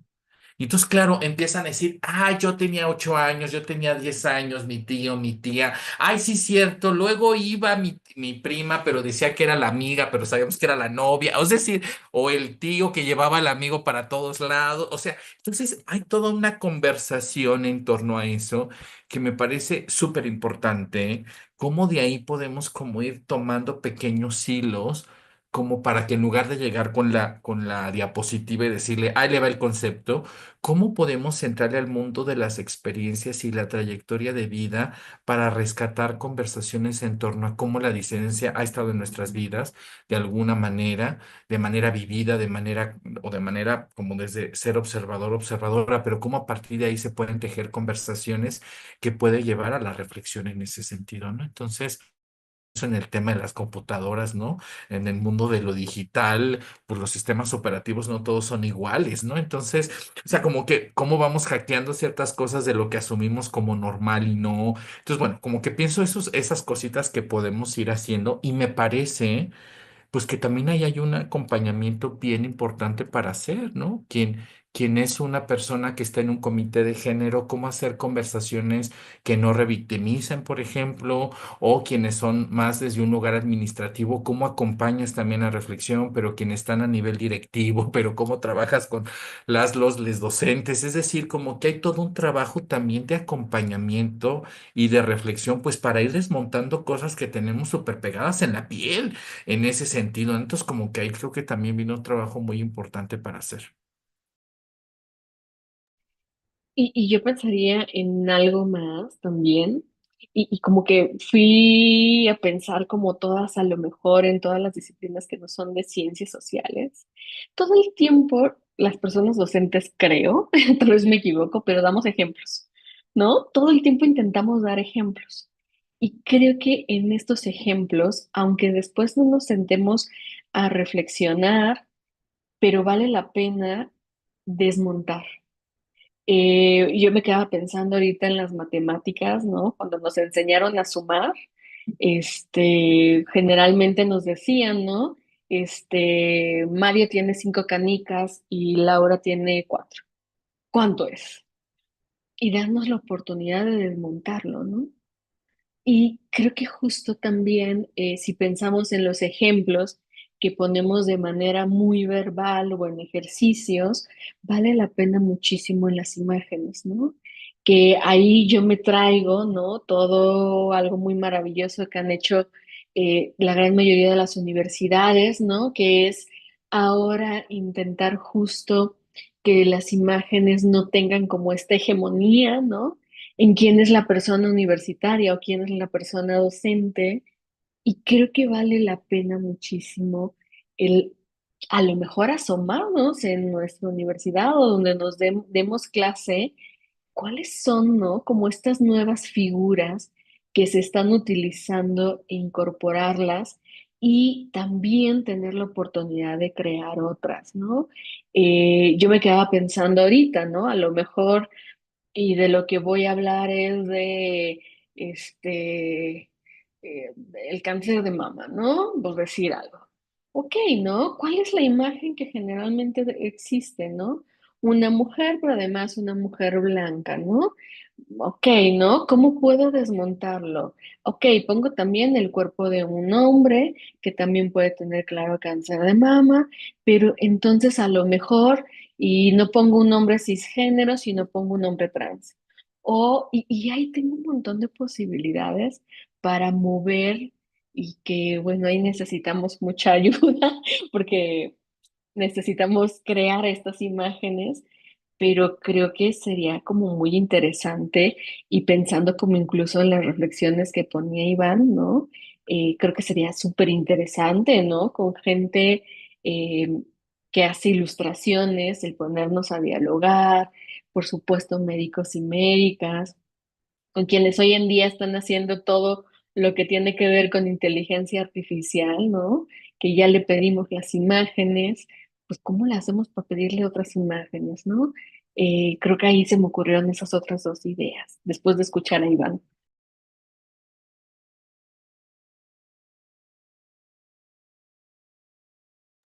Muchísimas gracias, gracias Claudia, Iván. Bueno, de hecho, con lo que acaban de decir, eh, por supuesto que responde perfectamente bien a la pregunta que teníamos en mente, pero también a una pregunta que en Facebook nos hicieron hace unos momentos. Eh, no sé, Daniel Castillo, si esto que también te comparten tanto Claudia como Iván puede apoyarte justo en la duda que tiene. Voy a permitirme leerla, a grosso modo, para que podamos también tener un poco la claridad de a qué se refería Daniel. Dice, buenas tardes y muchas gracias por sus aportes. Justo en el tema de académicos LGBT, me surge una reflexión. Tal vez como universidad o como institución educativa, estamos acostumbrados a tener en mente el crear espacios para les alumnes que sean seguros y en donde puedan tener derecho a su identidad, a la libre expresión, pero justo me hace cuestionarme qué tanto se está considerando que a veces ni los propios profesores o personal de una institución tienen la libertad de expresarse libremente en su identidad. ¿Cómo podríamos superar esto? O al menos trabajar en reducirlo, pensando en los profesores precisamente o en el personal educativo. Bueno, Daniel, espero que también con esto último que escuchaste, tanto de Claudia como Iván, vayamos obteniendo algunas claves. No omito también preguntar, Iván, Claudia, si hay alguna otra clave más que podríamos pensar a esta pregunta que formula Daniel.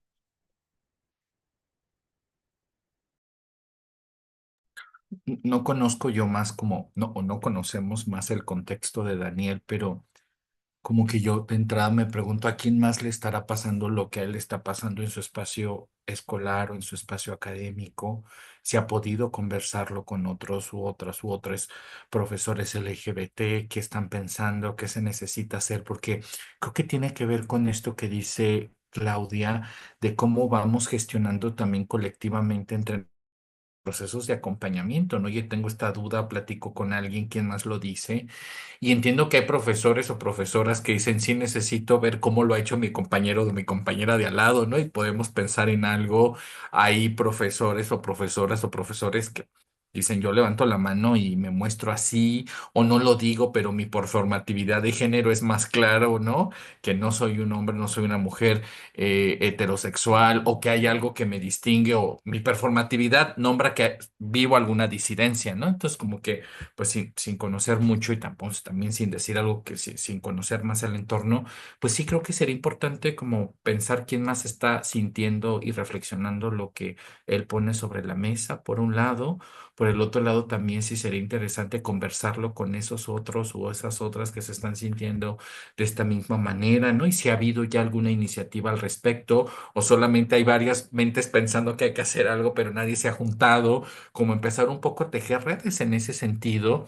Y yo digo, oye, qué padre sería que pues más profesores, profesoras se sintieran en esa comodidad y en esa confianza de poder también nombrarse abiertamente LGBT en cualquier espacio académico, ¿no? Y como que pienso que ahí hay una vertiente para la investigación, ya ahorita estamos a finales de año, ya no hay que pensar tal vez en esas cosas, pero sí, oye, ¿qué le pasa al profesorado LGBT y cuáles son también las experiencias de discriminación que se viven en sus propios entornos laborales, en sus propios espacios académicos, ¿no? O sea, como que ahí también hay que cuirizar, ¿no? La propia figura de las o los docentes, ¿no? Claro, claro, y creo que abre como una ventana de oportunidad, ¿no? Que es que, bueno, no tengo idea de dónde nos escriba, ¿no? Pero institucionalmente, ¿no? Me quedo pensando a lo mejor cómo puede crearse algo para la posibilidad de que se sienta como un espacio libre y seguro para nombrar, ¿no? Yo me quedo como pensando, ¿no? Como incluso qué necesitaría yo y me es un poco difícil pensar la respuesta, pero intento como recordar qué necesité yo en su momento, porque ya tiene un par de años y creo que fue justo, ¿no? El tener como un grupo de compañeras, ¿no? En su momento que me cobijara, ¿no? Y que me dijera, pues no hay problema, ¿no? Si hay violencia, discriminación, pues no vas a estar solita, iremos a denunciar contigo y puede existir la posibilidad, ¿no? Entonces, creo que institucionalmente abre como la posibilidad, ¿no? De y qué mecanismos creamos, desde dónde. Yo ahorita me quedaba pensando en una iniciativa que tienen unos colegas de otra universidad y que hicieron una red, ¿no? Y que justo era como docentes LGBT de esa universidad, ¿no? Y a mí me parecía como muy interesante porque además ni siquiera disciplinariamente coincidían la mayoría, sino en lo que coincidían era en ser personas de la comunidad y tenían además sus eventos, compartían información y yo creo que ahí abre, ¿no? Un montón de posibilidades. Hay que ponernos ahí muy creativas, creativos, creatives, porque creo que es una posibilidad enorme la que tenemos enfrente.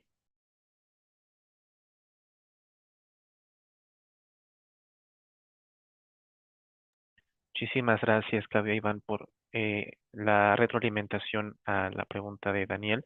Y pues bueno, sin duda alguna, destaco mucho de nueva cuenta el acompañamiento entre pares, ¿no? El formar comunidad. Eh, También pensar, al menos justo en los contextos universitarios, la importancia que tienen las defensorías, es decir, a la par de un acompañamiento entre pares, entre colegas, entre personas que se asumen fuera de la heteronorma, eh, el acompañamiento jurídico. O sea, el decir que si estas resistencias a poder nombrarnos desde lugares disidentes, eh, son totalmente esperadas en función de un contexto sumamente violento. eh, Habría que justamente pensar en que hay organismos, instancias de apoyo que se dedican precisamente a defender los derechos universitarios, ¿no? Y bueno, pues justo no es por hacer comercial, pero me parece que también es súper importante que si existiese alguna situación de violencia, o al menos la sospecha de que no se siente bien el trato que estoy recibiendo de alguna autoridad universitaria o de alguna otra persona integrante de la comunidad universitaria, puedo acercarme a a las instituciones, perdón, a las instancias de apoyo dedicadas precisamente para la atención a estos casos. Bueno, entonces, ya estamos ahora sí que llegando a la recta final de este espacio y, híjole, siento que hay muchas preguntas que quedan ahí en el aire. Me parece que ha sido una conversación sumamente rica. Gracias, Claudia, Alicia e Iván, por estas aportaciones. Yo quisiera eh, no devolverme al tema de los efectos de la homofobia, de la lesbofobia, sino también justo como ahora hacia dónde estamos navegando en la conversación, qué es en torno al qué sigue, qué podemos hacer, cómo podemos resistirlo en un sentido pasivo, sino más bien desde una postura más combativa en torno a este tipo de violencias. Y me gustaría preguntarles, ¿qué políticas públicas o cambios legislativos serían necesarios para garantizar el derecho a una atención en salud mental inclusiva y sin prejuicios para personas LGBT y QI+?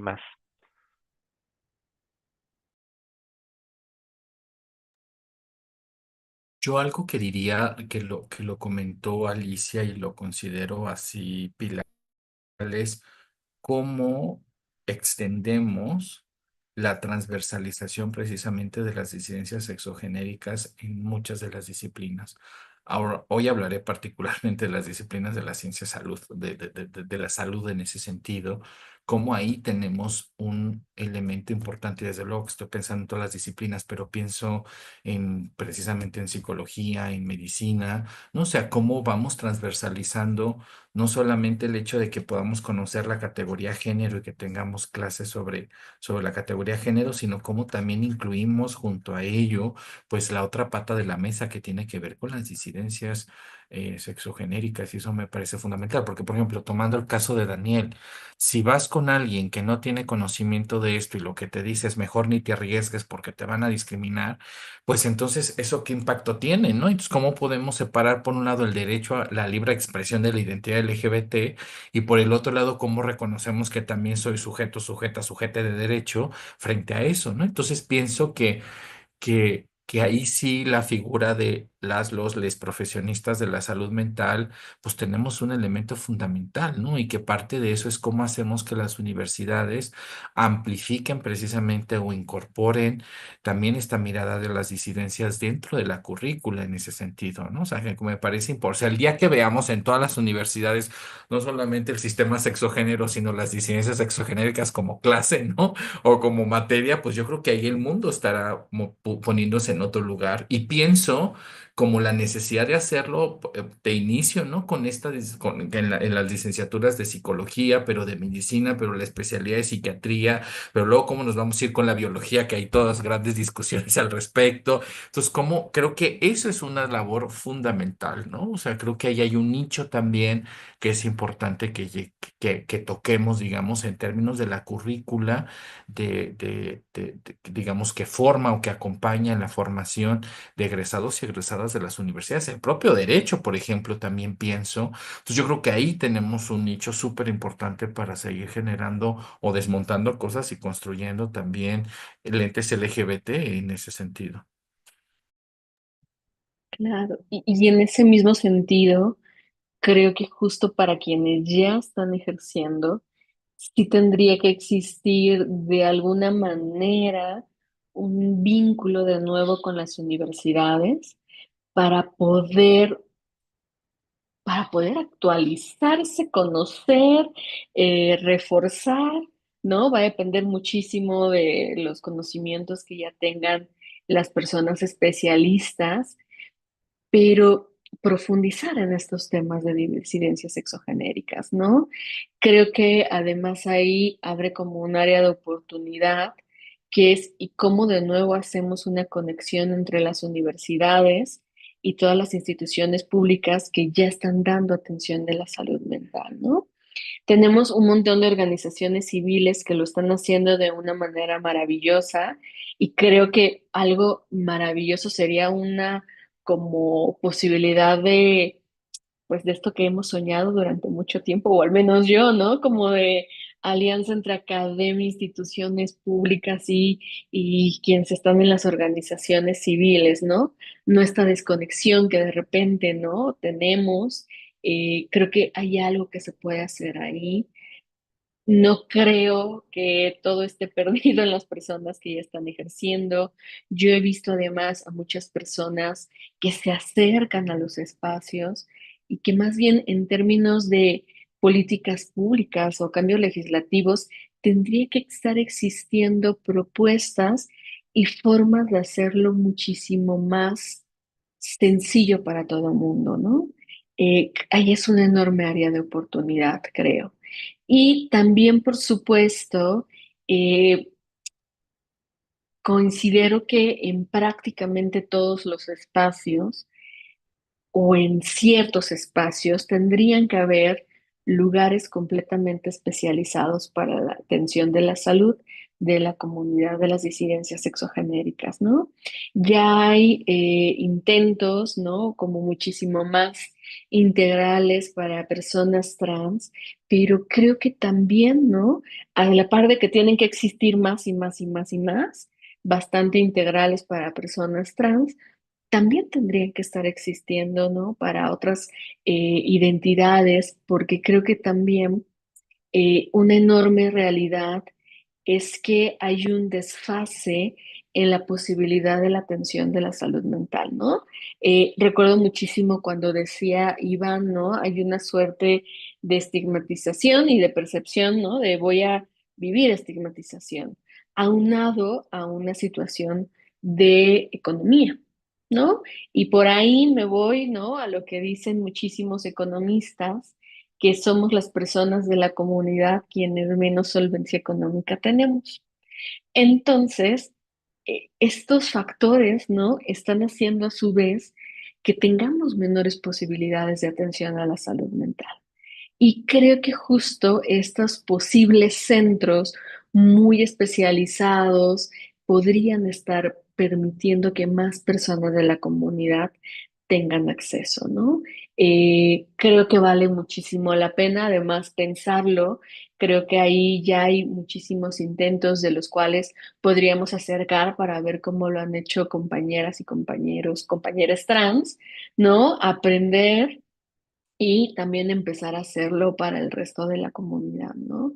Creo que ahí hay una enorme posibilidad en muchos sentidos, ¿no? Desde para la atención, pero también, por supuesto, un tema ahí muy importante es, ¿no?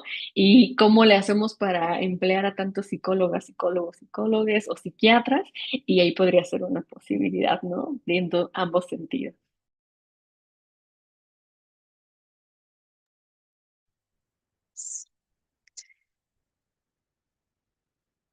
Em, Quisiera más adelante que hablemos un poquito de prevención, porque creo que también vale la pena voltear la mirada hacia allá. Pero ahora que les escuchaba, recordé que en la Feria Internacional del Libro de Guadalajara, las compañeras de Cuballes, que es uno de estos centros universitarios de la Universidad de Guadalajara, eh, ya es como la tercera ocasión que traen un tema LGBTIQ más a la FIL. Y bueno, ha habido mesas de conversación, ha habido, y es la segunda ocasión que presentan un performance. Eh, en esta ocasión fue una especie de pasarela donde las chicas, los chicos, las chiques hicieron su propio atuendo, se pusieron de acuerdo sobre lo que iban a vestir, etcétera. Y el año pasado el motivo era como la diversidad en general, no específicamente sexogenérica, sino de todo tipo. Y ha sido un exitazo. La gente se ha sentido pues, con curiosidad o llamó su atención este tema y tal. Pero una cosa que me gustó mucho fue que el conversatorio este año se dirigió a la conversación sobre, perdón, al poner sobre la mesa el tema de los presupuestos con perspectiva de género. Y entonces desde Cuballes hicieron un ejercicio súper interesante en relación con, por ejemplo, los baños, por darles solo un ejemplo, porque hablaron de un montón de cosas, pero los baños. Y resulta que pues hay como esta creencia de que si tenemos el mismo número de espacios en los baños para los hombres y para las mujeres, pues está cumpliendo. En este caso estaban hablando de eso y después fuimos a los baños desprovistos de este tinte de género, ¿no? Y después dijeron no, pero no es verdad, porque nos dimos cuenta que los baños de hombres tienen el mismo número de cubículos, pero además tienen mingitorios y por eso entran y salen más rápido, porque en realidad ese es uno. Tienen más, digamos, más, mejor cubierta esa necesidad.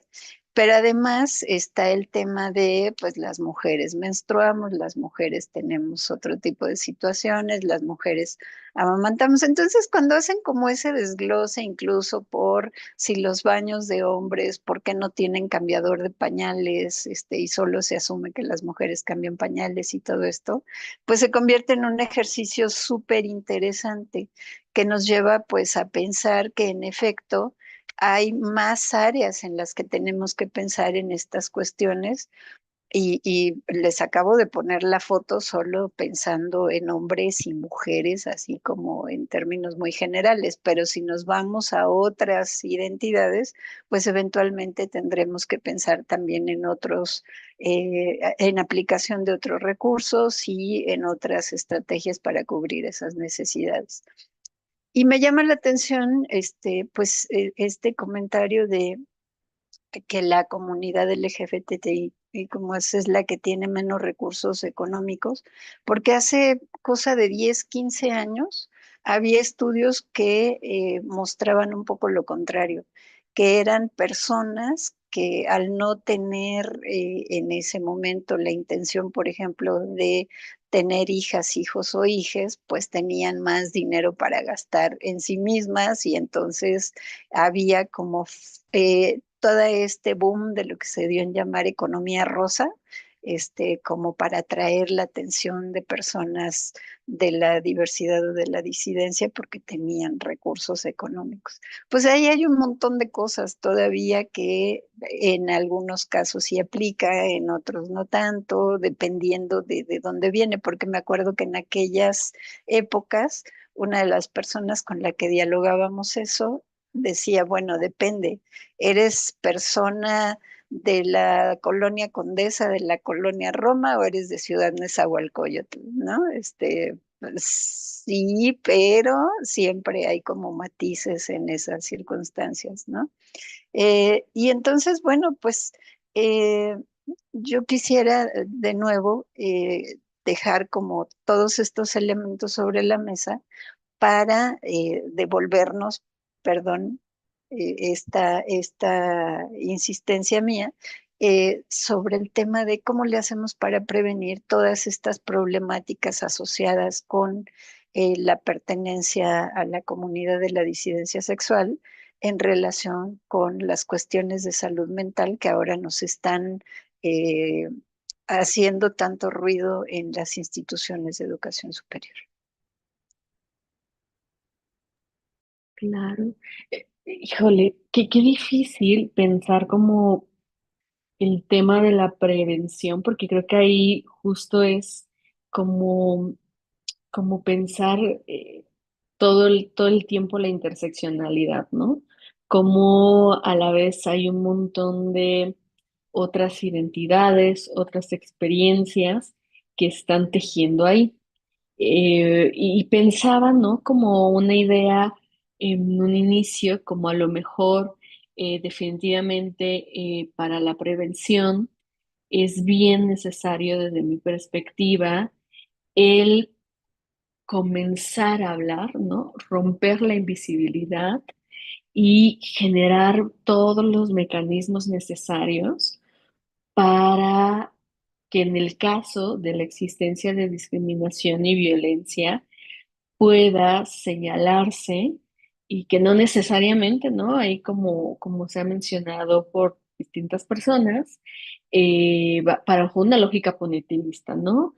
Que no necesariamente la persona que ha hecho un comentario eh, se le sancione, sino que más bien abra la posibilidad de escucha, de entendimiento. Bueno, claro, ¿no? Ahorita también como que reflexionaba, habrá momentos en donde sí será necesaria la lógica punitivista, sobre todo cuando pensamos en delitos, pero si no, bueno, tal vez podemos hablar, dialogar, sentarnos a escuchar. em, y creo que justo, además para la prevención, pensaba en la posibilidad del diseño de múltiples campañas todo el tiempo, que creo que en ese sentido recupero lo que decía Iván, ¿no? Justo mirar todas las fechas conmemorativas, el abrir los espacios, el abrir el diálogo. Y ahorita yo me quedaba pensando en algo que hicimos en la facultad, que un poco tenía la idea de fomentar la apertura, la visibilidad, como para prevenir. Y hicimos algo muy sencillo, que fue el primer día, no primer día, toda la semana de clases, traíamos un pin donde decía, este es un espacio seguro para todas, todos, todos, ¿no? Y lo trajimos una semana, ¿no? Y fue como muy interesante la, la posibilidad de reflexión que convocó, como incluso los diálogos que surgían en los pasillos, cuando la gente lo veía, lo que ocurría, y que creo que justo pienso en este momento la idea de la prevención, como incluso en esta posibilidad de la apertura para los diálogos, ¿no? El tener la oportunidad de reflexionar y que únicamente me gustaría agregar también que justo es en las universidades en donde podemos escuchar a las personas que pueden tener estas formas de estigmatización y discriminación, ¿no? Son justo los espacios de las universidades los que pueden promover un cambio. Y creo que eso es algo sumamente importante y no hay que perderlo de vista, o al menos yo siempre me lo recuerdo, ¿no? Porque es el momento que tenemos antes de que una persona salga allá afuera a hacer un ejercicio laboral y tenemos la oportunidad de escuchar, de dialogar, de entender e incluso, ¿no? De lograr que la otra persona tenga una nueva mirada sobre eso que tenía quizá como tan seguro, ¿no?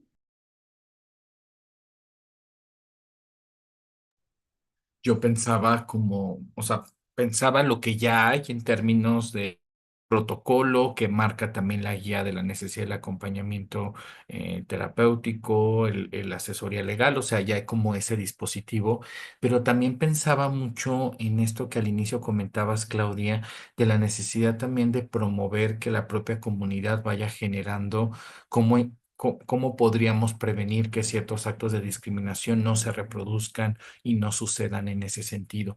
Y sé que, por ejemplo, en la Universidad Nacional Autónoma de México hay una figura que creo que es una especie como de orientador, ¿no?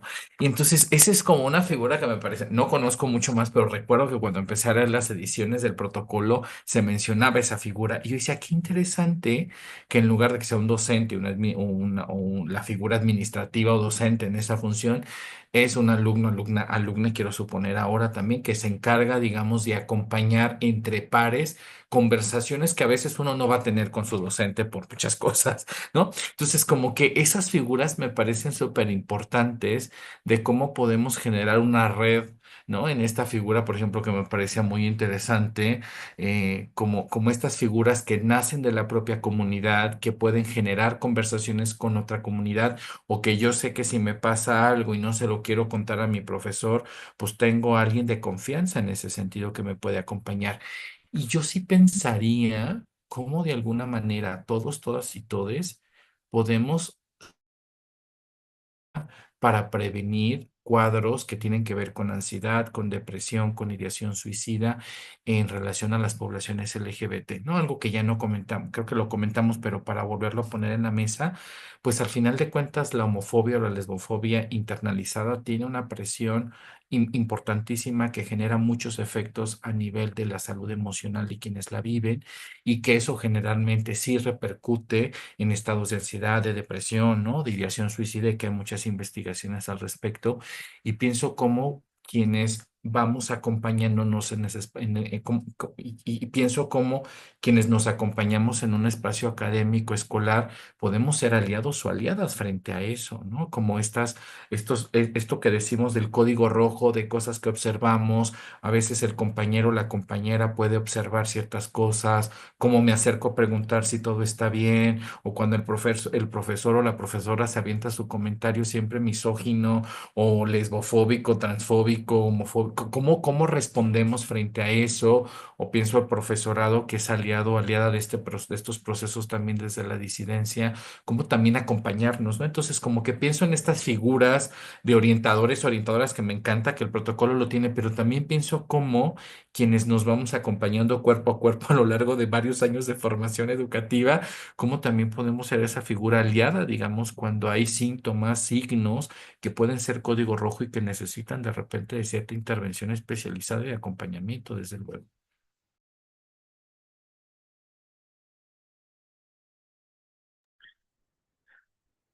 Muchísimas gracias, Iván y Claudia, también por plantear estas últimas aportaciones. También qué importante es esta pregunta en torno a la prevención. Digo, me parece que esto usualmente no se piensa en torno a las culturas de la prevención.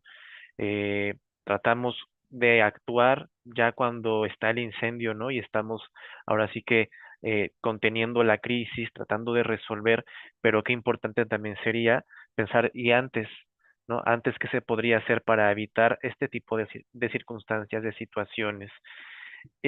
Bueno, pues estamos llegando ya a estos minutos finales de este maravilloso espacio que hemos tenido de la mano de ustedes, de la mano también de las personas de Guamistapalapa, de quienes nos han querido acompañar desde sus casas en esta transmisión.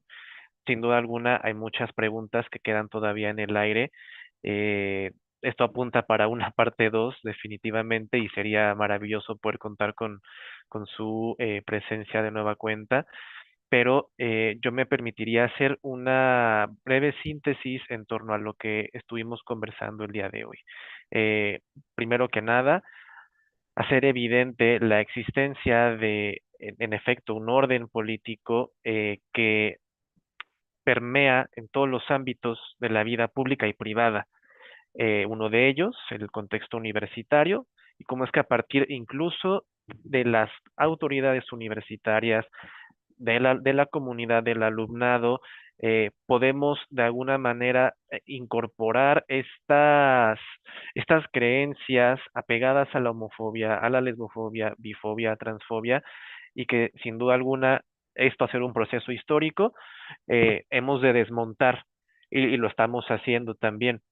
El pensar que hay desde nuestras trincheras muchas posibilidades para darle un giro de tuerca y para poder también deshacer digamos, estos grilletes, estos nudos también que ha impuesto el régimen heterosexual patriarcal en relación a cómo desear y a quiénes desear. En ese sentido, hablábamos de la importancia de los acompañamientos entre pares, de la creación de colectivas, de grupos, en donde se pueda socializar las diversas experiencias. Hablábamos también de la interpelación con las instituciones, el saber que sin duda alguna representan, vaya, este poder que sin lugar a dudas eh, ha discriminado, ha violentado históricamente, pero que pueda también representar otras formas de asociación, otras formas de, insisto, darle este giro de tuerca y de crear espacios libres de violencia. Entonces, no dejar de lado la interpelación a la institución, a las instancias de apoyo.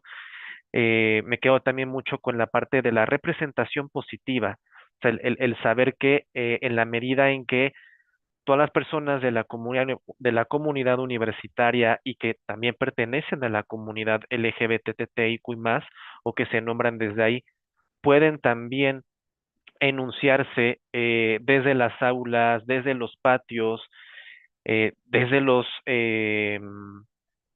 desde las oficinas del personal administrativo, podríamos entonces sí estar pensando en ya una revolución cultural en torno a esta situación tan problemática. Me quedo también mucho con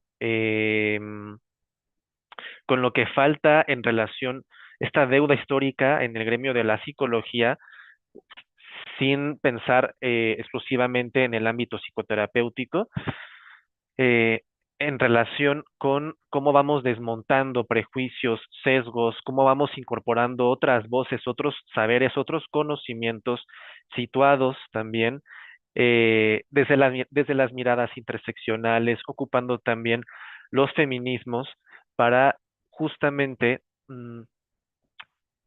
darle justo un giro, prácticas nuevas, vaya, a la psicología, a las diversas formas de entenderla, eh, y dejar de lado, vaya, estos valores hegemónicos que por mucho tiempo han permeado en nuestra esfera. Y bueno, pues me gustaría también agregar, preguntarles más bien, tanto Alicia, Iván, Claudia, si habría algunos otros comentarios más que agregar para esta conversación tan enriquecedora.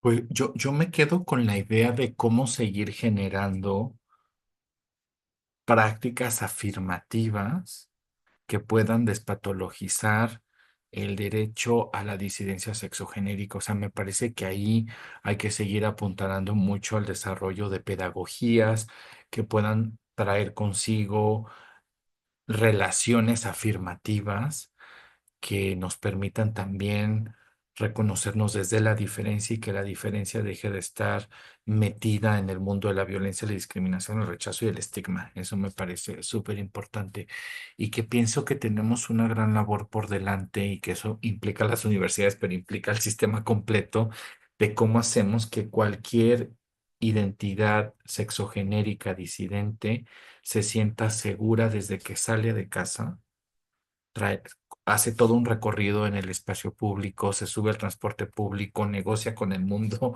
complicado de quienes vivimos, por ejemplo, en la Ciudad de México, y llega a su aula y no solo en su aula se siente seguro, segura, segure, sino en todos los espacios en los que se mueve.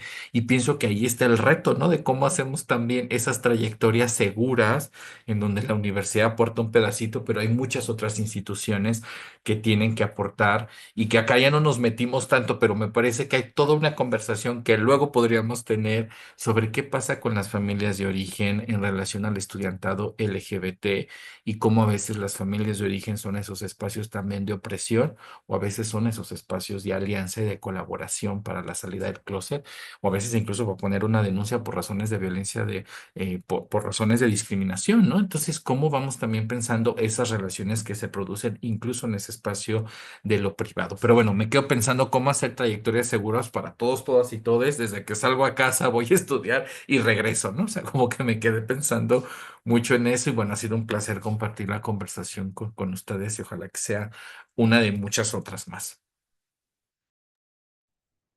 Yo también me voy encantada, muy reflexiva, ¿no?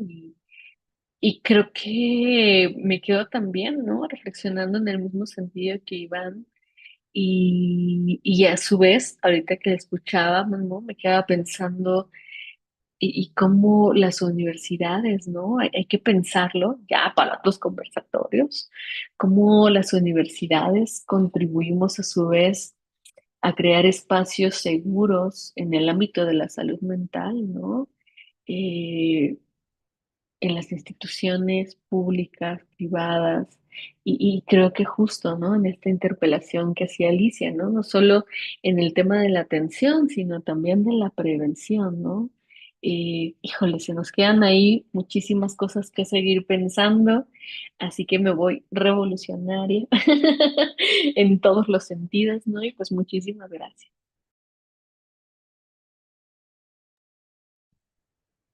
Al contrario, Iván, Claudia, agradecerles a ustedes que nos hayan aceptado la invitación y que nos hayan acompañado esta tarde. Eh, yo solo diría que esto es parte de esas acciones necesarias que las universidades tenemos que tener para nuestra comunidad y que instancias como la Defensoría de los Derechos Universitarios es justo el espacio propicio para ir incentivando tener estas conversaciones, para visibilizar los temas, porque aunque parece que ya están en todas partes, pues ya nos hemos dado cuenta esta tarde que no necesariamente, y para continuar la conversación. Les agradezco muchísimo que nos hayan acompañado y desde luego que quedamos pendientes para futuros encuentros. Y nada, solamente rematar diciendo algo que en una comisión en la que estoy en Guamistapalapa sostenemos que es la universidad es diversidad. Así que asumámoslo y vivamos bien con eso. Pues muchísimas gracias. Me uno también a la gratitud y también al gusto de poder haberles escuchado, de poder conversar también un ratito con ustedes. Sin duda alguna, faltan o harán falta otros conversatorios más, otras mesas redondas. Hay mucho que seguir compartiendo y construyendo en colectivo. Y bueno, pues sin más por decir al momento, pues muchas gracias también a las personas que nos acompañaron, que quisieron plantearnos sus dudas, sus comentarios. Muchas gracias también al equipo de comunicación social de la UAM Iztapalapa por este valioso apoyo en la transmisión, en la generación de liga para YouTube. Y bueno, pues a nombre de la Defensoría de los Derechos Universitarios, eh, gracias en general a las personas por este espacio y pues nos estamos viendo también en otro momento para otras conversaciones. Bueno, que